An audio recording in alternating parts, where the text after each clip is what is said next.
En México existe una pieza teatral que ha trascendido el escenario para convertirse en una leyenda viva, La Dama de Negro.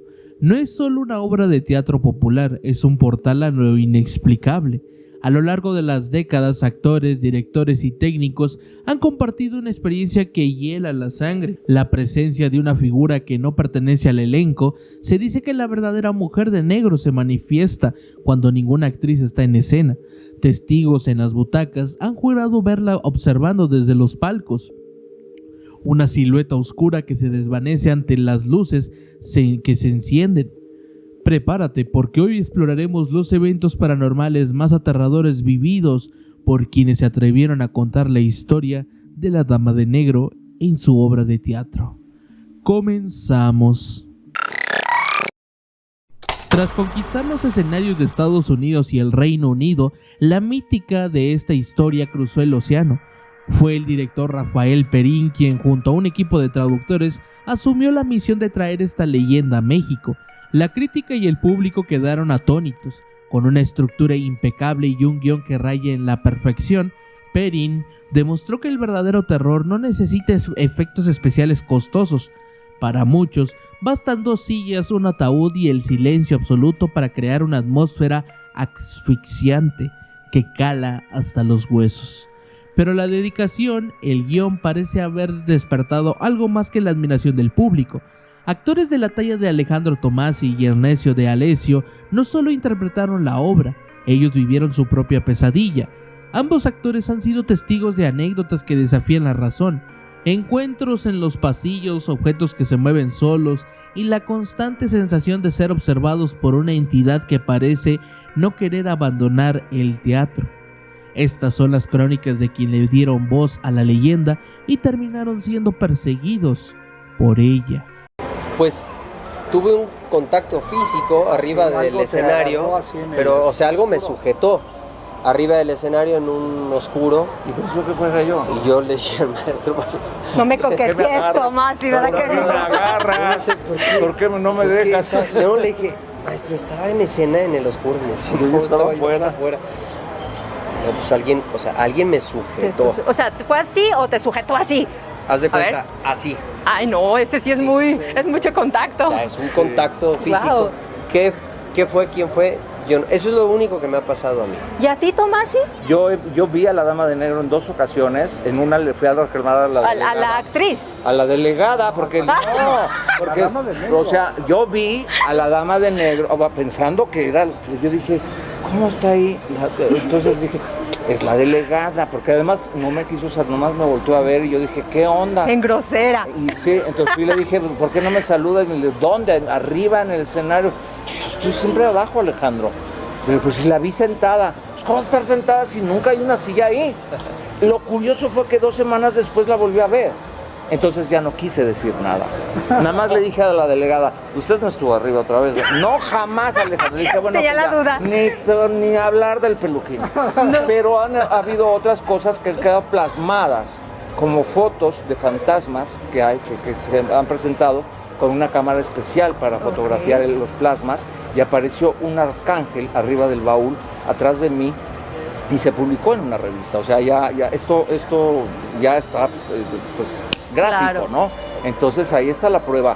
Y ya está comprobado ahora con las cámaras de seguridad en los hospitales que cuando una persona está entrando en coma, se levanta el espíritu. Entonces el mundo espiritual existe.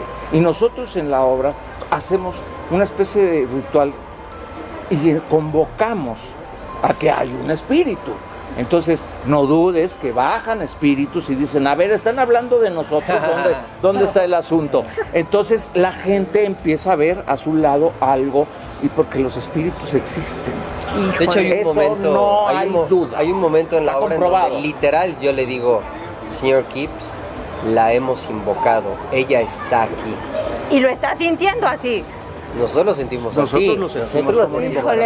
Y digo, y puede estar en cualquier parte del teatro. Aquí en el escenario, y cuando digo, o ahí entre las butacas, no, ahí. El terror de la gente. Híjole, miren, a mí ya me están cortando.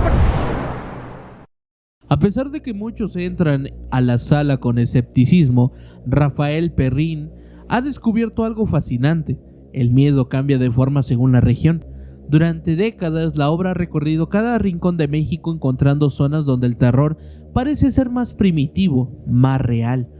En más de 30 años de funciones ininterrumpidas, jamás ha existido una noche de aburrimiento. El público no solo observa, reacciona. Gritos ensordecedores llenan el recinto cada vez que el nombre de la dama es mencionado o cuando los sonidos estridentes rompen el silencio. Pero, ¿y si los gritos no son solo por lo que está en el guión? El staff y los actores han normalizado lo imposible. Hablan de un niño, un pequeño que juega con una pelota entre las butacas y los camerinos. Mientras los actores interpretan sus líneas, juran ver de reojo cómo esta figura infantil corre por los pasillos. Un niño que, por supuesto, no forma parte del elenco ni del personal, y no es el único. Otros reportan a la Dama de Blanco, una entidad con un vestido que le cubre hasta el último centímetro de piel, acechando en los puntos ciegos del escenario. Pero el caso más perturbador ocurrió como el veterano actor Odiseo Bichir. En redes sociales el público comenzó a preguntar con insistencia ¿quién es la niña de blanco que acompaña a Odiseo en sus escenas? La respuesta fue un silencio sepulcral. No hay ninguna niña en la obra. Al enterarse de que cientos de personas afirman haber visto a esta niña parada a su lado noche tras noche, Bichir quedó en shock.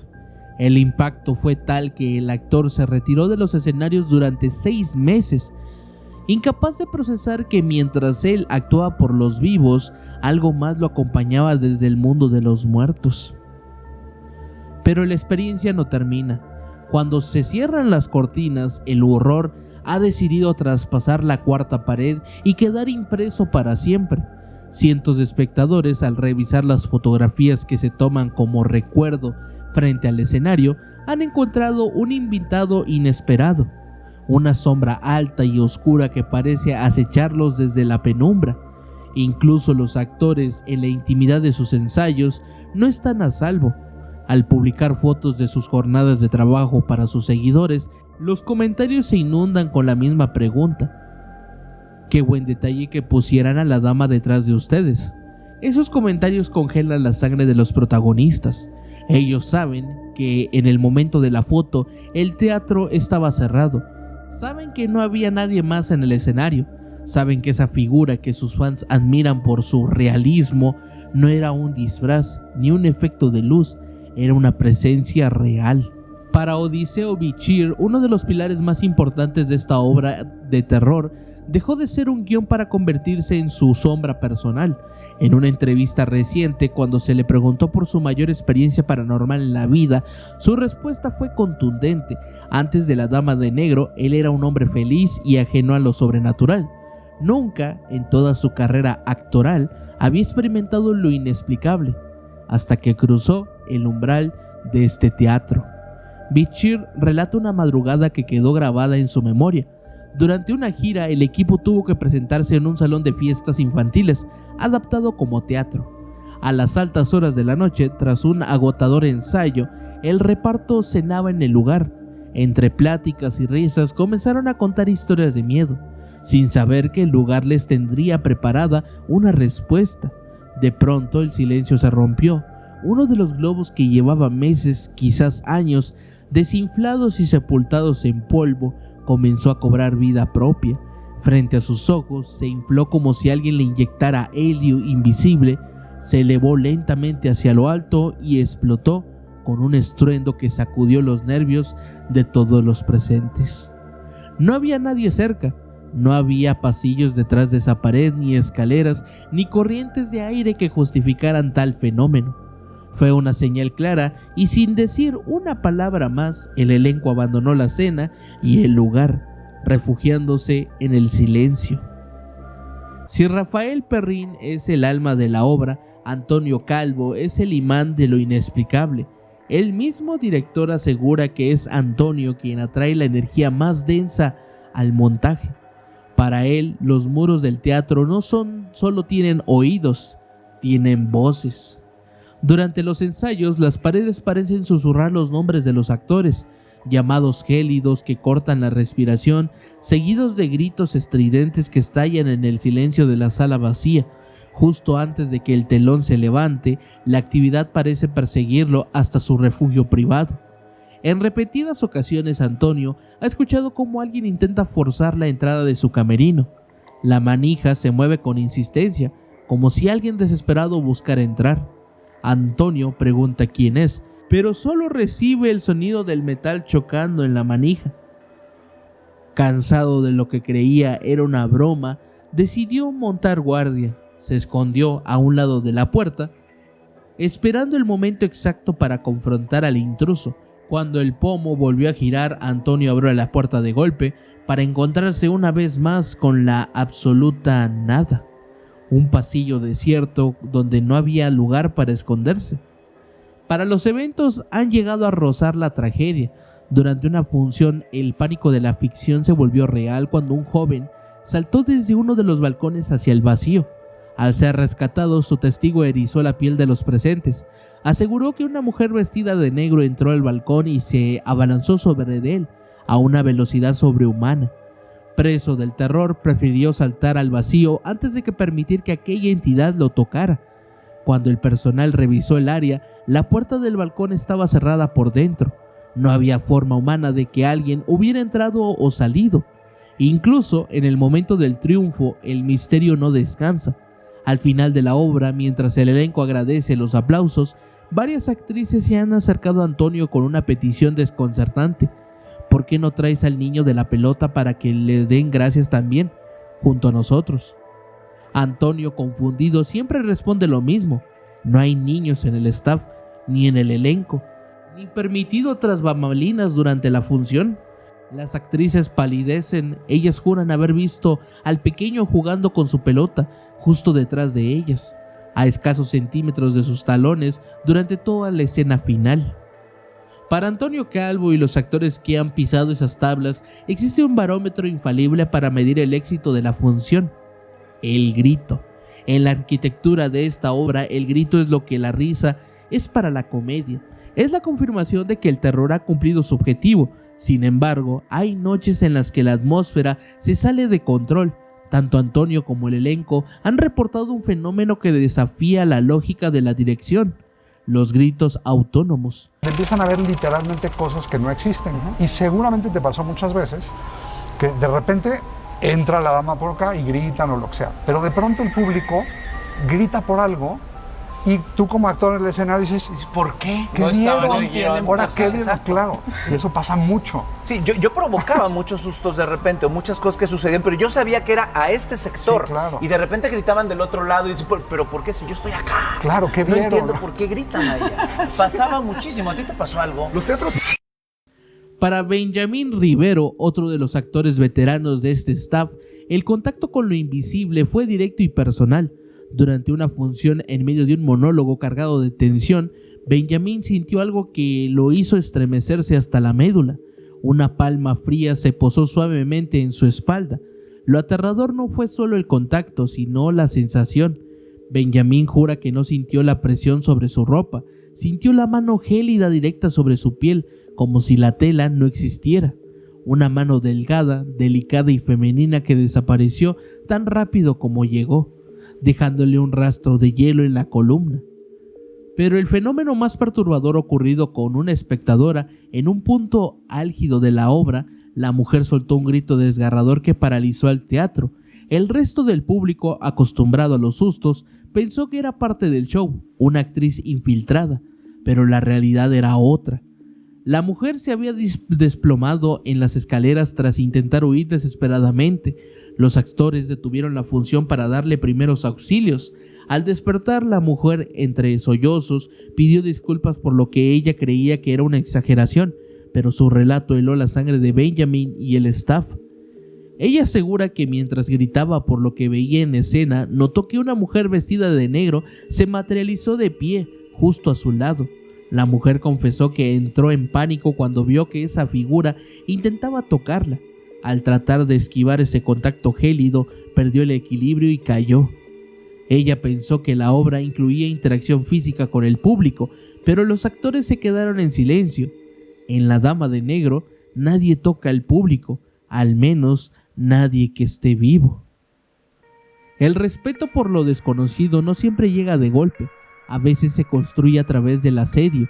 Patricia Perrine, actriz que formó parte del elenco, entró a esta producción con una mentalidad escéptica, sin saber que el teatro mismo se encargaría de quebrantar sus convicciones en el lugar más privado de todos.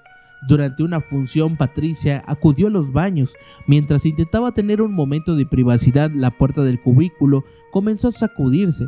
Al principio pensó que se trataba de una broma pesada de sus compañeros de staff. Molesta, Patricia forcejeó desde adentro, sosteniendo la puerta con todas sus fuerzas, pidiendo a gritos que la dejaran tranquila, pero el bromista no respondía. Tras varios segundos de una lucha silenciosa y violenta por el control de la puerta, Patricia decidió poner fin al asunto e empujó con todo su peso, dispuesta a confrontar a quien estuviera del otro lado, y no había nadie. El baño estaba desierto y la puerta principal hacia el pasillo permanecía cerrada, pero lo que realmente heló su sangre ocurrió segundos después, frente a sus ojos. La madera comenzó a moverse por sí misma, un vaivén frenético de abrir y cerrar que desafiaban toda lógica física. En ese instante, el escepticismo de Patricia se evaporó.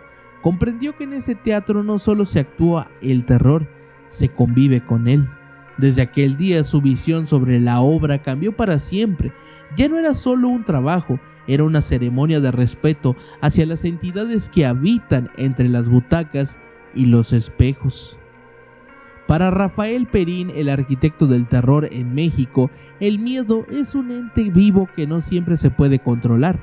A lo largo de su carrera, tanto en las legendarias Dama de Negro como en la claustrofóbica obra de teatro llamada El Sótano, Perrine ha descubierto que el mayor peligro no proviene de los fantasmas que él escribe, sino de la reacción imprescindible de los vivos. Perrine relata que, con asombro, cómo la sugestión del público ha superado cualquier efecto especial planeado. Ha sido testigo de cómo el pánico colectivo provoca que la gente vea cosas que no estén ahí, generando un terror en cadena que ha terminado en accidentes reales. Personas que en su desesperación por escapar de una presencia que juran haber sentido en su nuca han tropezado en la oscuridad, provocando fracturas y escenas de caos que superan cualquier guión. De reacciones que de repente nos sorprenden, gente que se pone muy histérica, o gente, por ejemplo, en Toluca, hace un mes, cuando mucho, también un chico le empezó a dar un ataque de ansiedad muy fuerte, muy al principio de la obra, y la mamá gritaba con unos gritos desgarradores, ayuda, ayuda, y tuvimos que prender la luz y sacar al chico, entró ambulancia y toda la cosa, tuvimos que parar la obra como 40 minutos para que atendieran al muchacho. Entonces, pues sí, la obra a veces toca cuerdas así como muy sensibles y que provocan que el público reaccione más allá de lo que nosotros tenemos considerado, ¿no? Qué miedo, o sea, uno puede estar, o sea, también se lo digo como actriz, uno está ahí arriba y escucha un grito y dice, todo normal, o sea, hay una relación entre la persona que está adentro y el personaje que está allá afuera exteriorizado y se siente como, pero todo bien, hasta que ya ve que alguien se tiró al palco y dice, no, esto no es... Esto no está bien, esto no está dentro de la obra. Germán Robles muy al principio también se nos cayó del escenario y se rompió la cabeza del fémur, y yo decía que si había un médico en la sala y la gente pensaba que era parte de la obra. Pensaban que era parte de la obra hasta que tuve que decir, oigan, soy Rafael Perrine, el maestro Germán Robles se acaba de caer, esto es de verdad, el señor está lastimado, y ya gracias a Dios había como 5 o 6 médicos, uno lo atendió, y sí se rompió la cabeza del fémur, y fue una situación muy alarmante ese accidente que tuvimos. Y en otra producción que hago que se llama El Sótano, que es una producción de Edgar Méndez de Guadalajara, también hay una cláusula que nos pide, porque el autor de esa obra es el autor del aro de la película, en donde si se llega a un número de decibel de gritos, tenemos la obligación de prender la luz de la sala para ayudar al público a relajarse, porque pues sí, la obra del Sótano lleva también a momentos de mucho terror y de mucho miedo colectivo, de terror colectivo, que tú sabes que es el más peligroso, porque cuando hay un terror colectivo, pues la gente reacciona masivamente, entonces es cuando puede haber accidentes. La Dama de Negro no es simplemente una obra de teatro, es una experiencia que desafía la barrera entre la realidad y el más allá. Para los miles de espectadores que han pasado por sus salas, lo que sucede en el escenario es solo la mitad de la historia. El verdadero terror es el que siente a tu lado, el que te observa desde los pasillos o el que corre entre tus pies en forma de un niño que nadie invitó. Hoy en día es considerada la mejor obra de terror en México, no solo por su impecable guión, sino por la carga paranormal que arrastra. Los veteranos del teatro dan un último consejo a los valientes que deciden comprar un boleto. Usen su astucia. Si ven a un actor de negro donde no debería haber nadie, o si nunca notas sombras que los actores no parecen notar, no busques una explicación lógica. Podría ser simplemente una manifestación del más allá que ha decidido unirse a la función. Llegamos así al final de este recorrido por todos los eventos paranormales que han cobrado vida al traer al escenario La Dama de Negro, una obra que tras 3 décadas nos sigue recordando que hay historias que se niegan a ser solo ficción. Si te gustó, déjanos saber con un like, compartido y suscripción. Te dejo más contenido en las anotaciones del video para que lo cheques. Dicho eso, nos vemos la próxima.